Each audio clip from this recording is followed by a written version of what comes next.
বদলে গেছে Mymensingh medical college হাসপাতালের চিত্র। পরিচ্ছন্ন পরিবেশে উন্নত সেবা পেয়ে সন্তুষ্ট রোগীরা। কেনা হয়েছে নতুন যন্ত্রপাতি, এর ফলে বেড়েছে বিভিন্ন পরীক্ষার সুযোগ। সরকারি বরাদ্দে এই পরিবর্তন সম্ভব হয়েছে বলছে কর্তৃপক্ষ।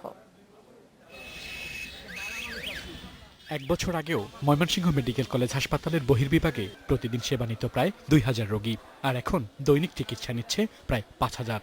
হাসপাতাল থেকেই রোগীদের দেয়া হচ্ছে শতভাগ ওষুধ। এখানেই হচ্ছে প্রয়োজনীয় প্যাথোলজিক্যাল পরীক্ষা। ১,০০০ শয্যার হাসপাতালটির আউটডোর ও ইনডোর সব জায়গায় লেগেছে পরিবর্তনের ছোঁয়া। আগের চেয়ে পরিচ্ছন্ন হয়েছে পরিবেশ।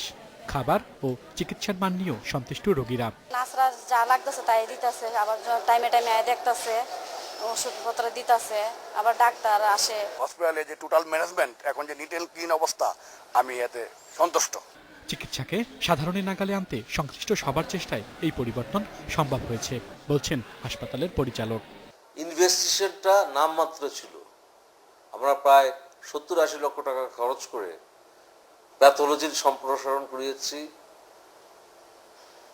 কার্ডিওলজি ডিপার্টমেন্টে আলাদাভাবে বায়োকেমিস্ট্রি ল্যাব করেছি। সরকারি হাসপাতালে উন্নত সেবা অব্যাহত থাকবে, এমনটাই আশা করছেন নাগরিক নেতারা।